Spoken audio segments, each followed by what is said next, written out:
দেখেন, টাকা সব থেকে ভুয়া জিনিস বর্তমান। এটা আমার কথাটা অনেকেই বিশ্বাস করবে না, এটা আমি এক্সপ্লেন করতেছি ফ্রেশলি।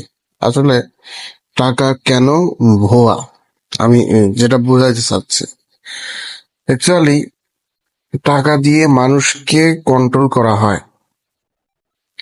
নইলে দেখেন, আমার কাছে 50 লাখ টাকা আছে, আর আপনি একজন কৃষক।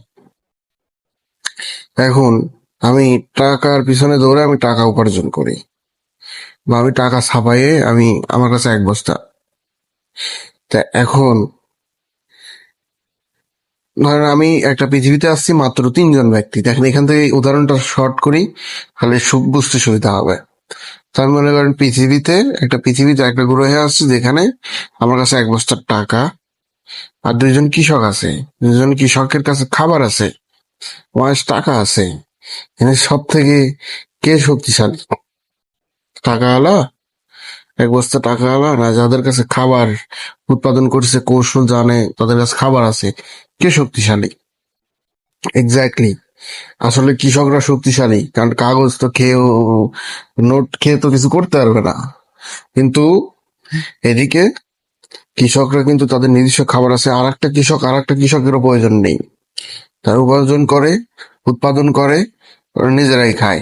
তো সেম পৃথিবীতে বর্তমান দাসত্ব কন্ট্রোল করার জন্য এই কাগজ, নোট বা ডলার ইত্যাদি ইত্যাদি এই কারেন্সি দিয়ে মানুষকে মনস্তাত্ত্বিক ভাবে কন্ট্রোল করে।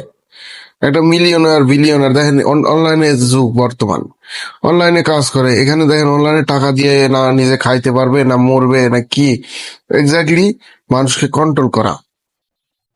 কাগজের নোট আছে, এই তোর খাবারটা দে, এনে কাগজের নোট। মানে ওই, যদি পৃথিবীতে আবার ওই গ্রহের গল্পের যাই, মানে ব্যাপারটা এমন, ভাই আপনার কাছে খাবার আছে, আপনি তো কৃষক, আমার কাছে 10 ডলার আছে, এনেন ডলার, আর টাকা আমাকে খাবারটা দিয়ে দেন। দেখেন কি বোকা, কাগজ নিচ্ছে আর এদিকে খাবার দিচ্ছে।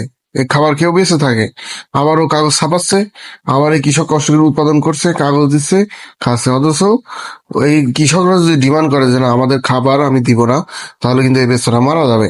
তো সেম পৃথিবীর মানুষ এইরকম টাকার লোভ দিয়ে গরিবদেরকে কন্ট্রোল করে, যেন তারা কাজ করে ওই লোভে, যেন ভাবে যে এই টাকা পাইলে মানে অনেক কিছু সম্ভব। আসলে উদাহরণটা আমি তো দিয়েই দিছি, আরো গভীরের তথ্য আমি যদি দিই, আমি হয়তোবা টিকতে পারবো না পৃথিবীতে। ঠিক আছে, এটা বুঝতে হবে। Simple logic. পৃথিবীতে যে কৃষক, সে আর্থিক থেকে যে ধনী মিলিয়নার কাগজের দিক দিয়ে, সে তুলনায় একটা কৃষক ধনী, কারণ তার দক্ষতা আছে, সে নিজে উৎপাদন করে নিজে টিকে থাকতে পারে, কারোর কাছে হাত